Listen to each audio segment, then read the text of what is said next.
Hello and welcome back to Pluck Media. If you're ready for today's video, hit that subscribe button and let's dive in. Welcome back to part 2 of our top 10 erotic movies list. Today we're looking at The Handmaiden and In the Realm of the Senses. In part 1, we walked the cold streets of Paris and New York, witnessing the tragic isolation of Last Tango in Paris and the psychological masks of Eyes Wide Shut. In part 2, we're going to look at 2 stories that show the extreme opposite ends of passion. Our first story today takes us to Korea under Japanese occupation. This is The Handmaiden, directed by the visionary Park Chan-wook in 2016. While many films on this list use eroticism for shock value, this film uses it as a weapon of revolution. The story takes place during the Japanese occupation of Korea, in a world full of rain and secrets. It begins with a clever scam. A Korean con artist, who calls himself Count Fujiwara, recruits a sharp, fearless pickpocket named Suk-hee. The Count has a plan to get rich, and he needs Suk-hee's help. His target is Lady Hideko, a fragile, wealthy Japanese heiress living in a terrifying mansion owned by her cruel uncle Kuzuki. The uncle is a collector of rare books and a man of twisted tastes. Count Fujiwara's plan is ruthless. Suk-hee must win Hideko's trust. She must gently push the lady into falling in love with Fujiwara so they can marry. Once the wedding is over, Fujiwara plans to declare Hideko insane, lock her in a mental asylum, and steal her vast fortune. Tempted by the money and a chance at a better life, Suk-hee agrees to the plan. She enters the mansion and begins playing her role. She acts the loyal servant, praising Count Fujiwara at every turn.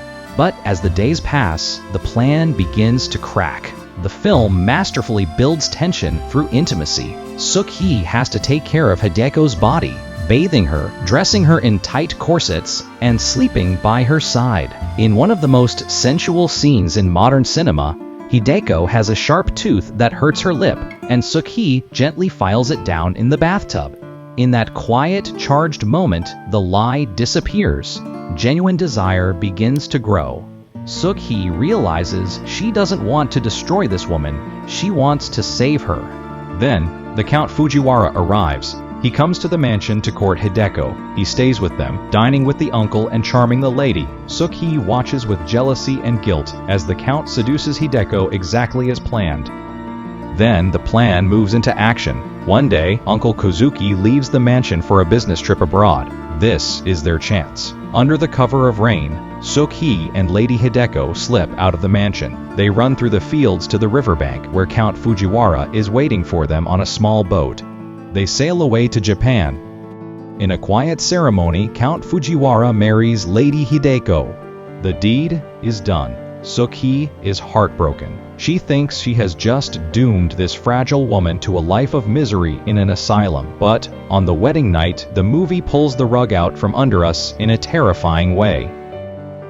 In a scene of chaos, men in white coats suddenly grab Suk-hee, not Hideko. She fights, she kicks, she looks at the Count and Hideko for help. But then, she freezes. She sees Count Fujiwara and Lady Hideko standing side by side. They aren't panicked, they are calm. Fujiwara and Lady Hideko smile.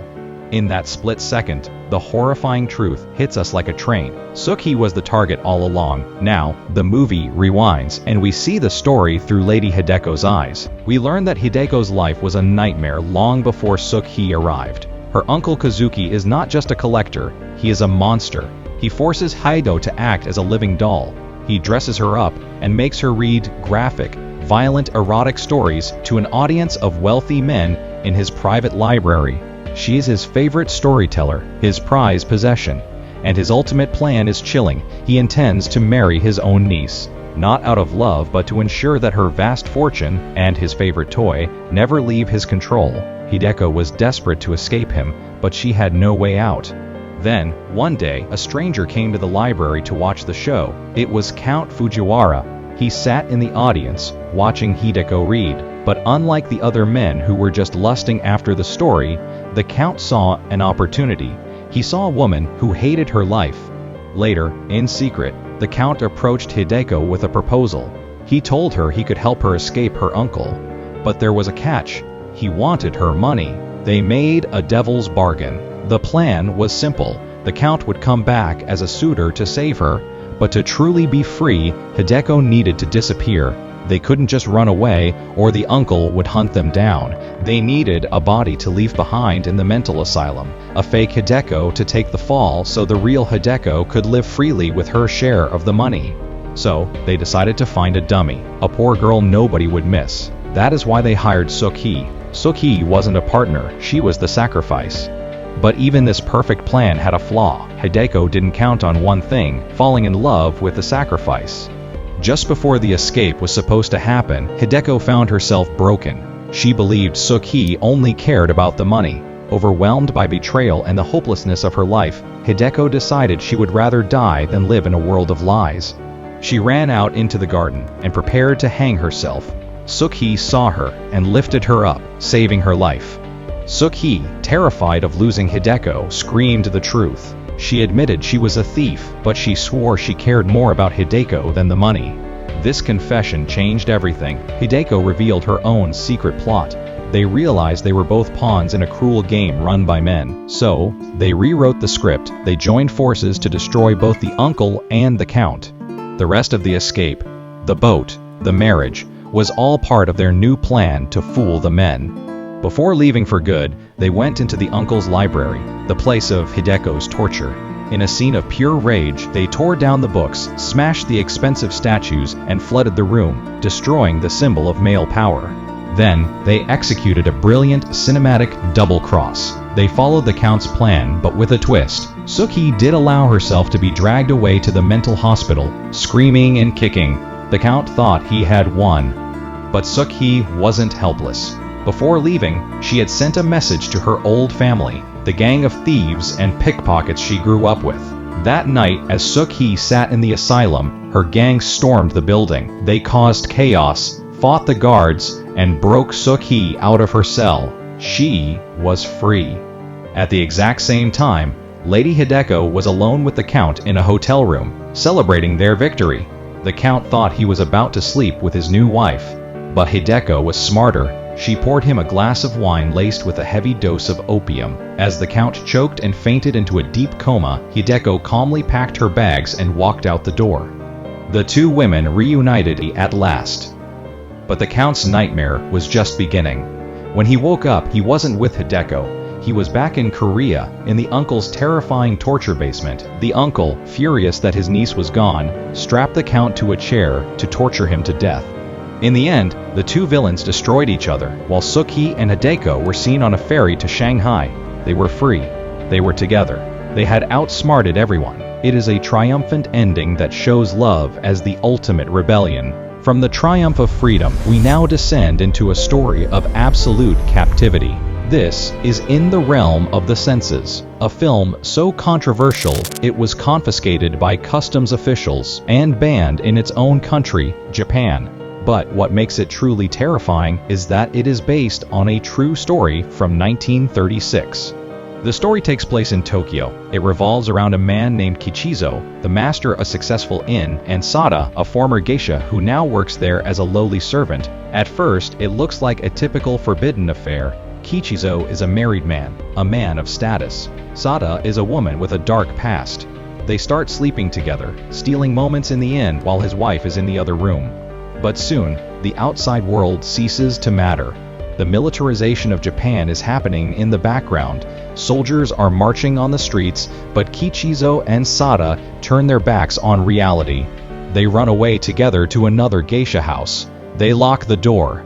And then, they simply stop living. They stop working. They stop socializing. They exist only for one thing: pleasure. It is important to state that this movie features a lot of intimate scenes. The director, Nagisa Oshima, did not want to fake the intensity of their connection. The film is relentless in showing the physicality of their relationship. There are many scenes of intimacy, portrayed with a raw, unsimulated realism that is rare in cinema. It forces the audience to become a witness to their private world, blurring the line between acting and reality. As the film progresses, the sheer amount of these scenes creates a claustrophobic atmosphere. They spend days doing nothing but eating, drinking sake, and engaging in sex. But here is the tragedy. Human beings get used to pleasure. To feel the same high, they have to push harder. The tenderness fades, replaced by obsession. They begin to experiment with pain. They play dangerous games. Sada becomes possessive, asking him, "Do you belong to me?" Kichizo, exhausted but addicted to her, answers yes. They realize that the only way to make their connection permanent, the only way to stop the world from interfering, is to stop time itself. Kichizo begins to find the idea of death appealing. He feels that if he dies at the moment of ultimate pleasure, he will belong to Sada forever. He will never have to go back to his wife or his responsibilities. The climax is quiet, intimate, and horrifying. On their final night, they are exhausted. They have pushed their bodies to the limit. Kichizo tells Sada to strangle him. He gives her permission.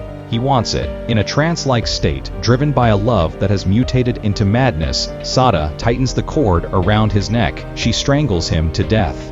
But the horror doesn't end there. Sada realizes that even though he is dead, he is still a whole person. Someone could take him away. To ensure he is hers and only hers, she takes a kitchen knife. In a shocking act, she mutilates his body, cutting off his genitals to take them with her.